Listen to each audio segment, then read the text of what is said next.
Hello, friends. The 782nd day of the war between Russia and Ukraine continues. At the front, the focus is gradually shifting from the Avdiivka direction to Chasiv Yar. In my last video, I reported that according to the soldiers of the 93rd Kholodny Yar Brigade, Bohdanivka had to be abandoned. Unfortunately, the settlement is already completely under enemy control, the fighters reported then. This was also confirmed by deep state experts. Later, the Ministry of Defense denied this and stated that the village was under the control of the Ukrainian armed forces and the Russians captured only the northeastern part of it. But deep state continued to insist on its own. Both public footage and direct participants in the fighting in this area indicate the capture of the village by the enemy. On April 8, a video appeared on the channel of the Operational Strategic Group of Troops, Kordetsiya, of the defeat of an enemy position 800 meters from the forest lying between the village and Chasiv Yar. Later, footage appeared of the withdrawal of Ukrainian defense forces from positions south of those where the defeat described above took place. The events took place under heavy artillery fire, wrote Deep State. The Telegram channel of the 46th Brigade also responded to the statements of the Ministry of Defense regarding Bohdanivka. They have a post called a Deep State Starts and Wins Against the Department of Defense or Never Go Against OSINT. On April 14, the Ministry of Defense for some reason rushed to return Bohdanivka on the internet and stated that the village is now under the control of the defense forces. To begin with, what does under control mean? This is at a minimum control over either the entire populated area, or most of it, or the main defense centers or heights. How can we talk about this if, since December last year, a third of the village was under enemy control, a third was in the gray zone, and recently videos of units leaving the village have appeared on the internet? Secondly, Bohdanivka is not a city, but a village.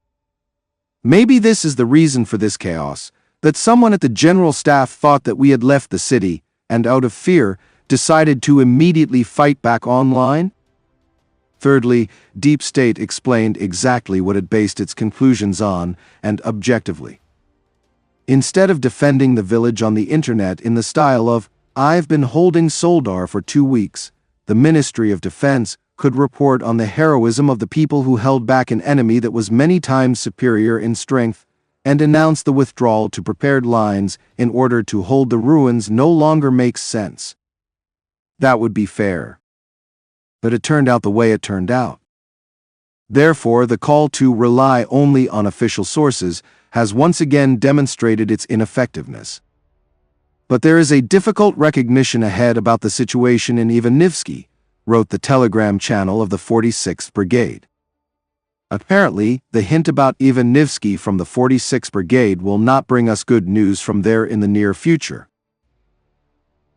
Commander-in-Chief of the Armed Forces of Ukraine Syrskyi said yesterday that the Russian military leadership has set the task of taking Chasiv Yar by May 9.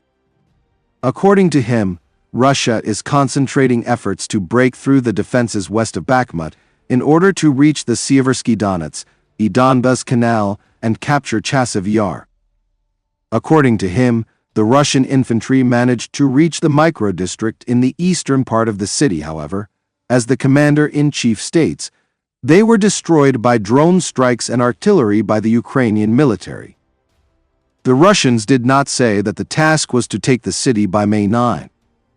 In any case, it is unlikely to capture a well-fortified city by this date.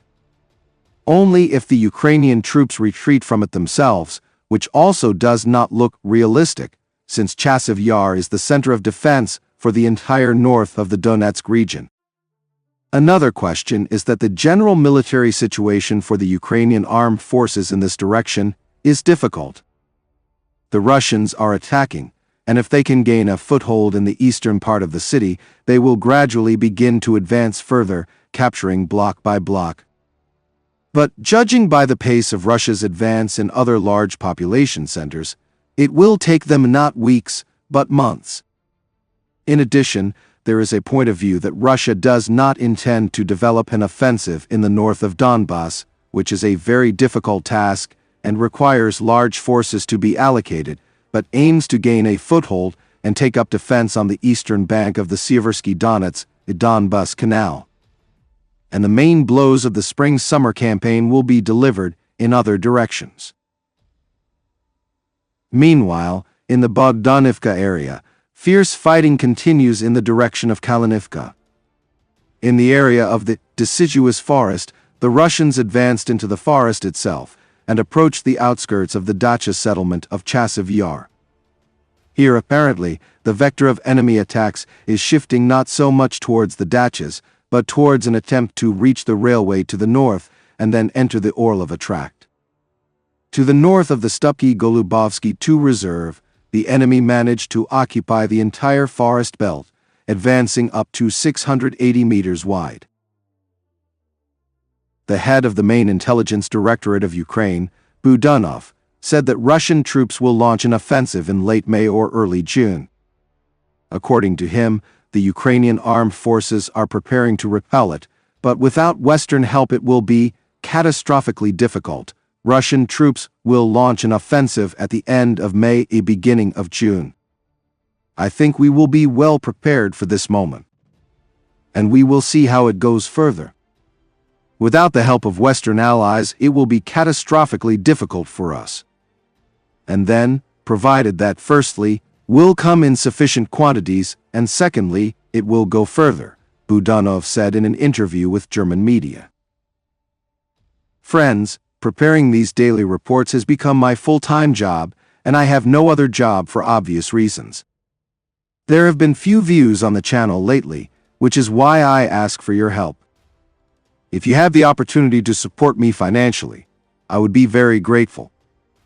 Thank you very much and see you in the next video.